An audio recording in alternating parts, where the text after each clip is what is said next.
বিদ্যুৎ, জ্বালানি ও খনিজ সম্পদ উপদেষ্টা মোহাম্মদ ফাউজুল কবির খান বলেছেন, বাংলাদেশ শীঘ্রই নেপাল থেকে ভারতীয় সঞ্চালন লাইনের মাধ্যমে জলবিদ্যুৎ আমদানির জন্য নেপাল ও ভারতের সঙ্গে ত্রিপক্ষীয় চুক্তি স্বাক্ষর করতে যাচ্ছে।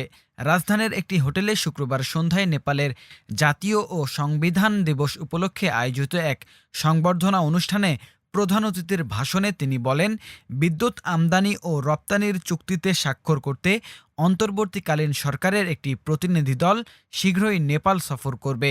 সরকারি সূত্র জানায়, জ্বালানি সহযোগিতার বিষয়ে সমঝোতা হওয়ার ৬ বছর পর বাংলাদেশ, নেপাল ও ভারত সম্প্রতি ভারত হয়ে নেপাল থেকে ৪০ মেগাওয়াট বিদ্যুৎ আমদানির জন্য একটি চুক্তি স্বাক্ষরে সম্মত হয়েছে। ঢাকায় নেপালি দূতাবাস আয়োজিত সংবর্ধনা অনুষ্ঠানে বিদ্যুৎ, জ্বালানি ও খনিজ সম্পদ উপদেষ্টা বাংলাদেশ ও নেপালের মধ্যে ক্রমবর্ধমান সম্পৃক্ততায় সন্তোষ প্রকাশ করেন। নেপাল ও নেপালি জনগণের বন্ধুত্ব ও সহযোগিতার প্রশংসা করে তিনি বাণিজ্য, জ্বালানি ও জনগণের মধ্যে যোগাযোগের ক্ষেত্রে দ্বিপক্ষীয় সহযোগিতা ত্বরান্বিত করার প্রয়োজনীয়তার উপর জোর দেন। নেপালের রাষ্ট্রদূত ঘনশ্যাম ভান্ডারী তার স্বাগত বক্তব্যে বলেন, দিনটি ২০১৫ সালে একটি গণতান্ত্রিক এবং অন্তর্ভুক্তিমূলক সংবিধানের ঐতিহাসিক ঘোষণার জন্য স্মরণীয়।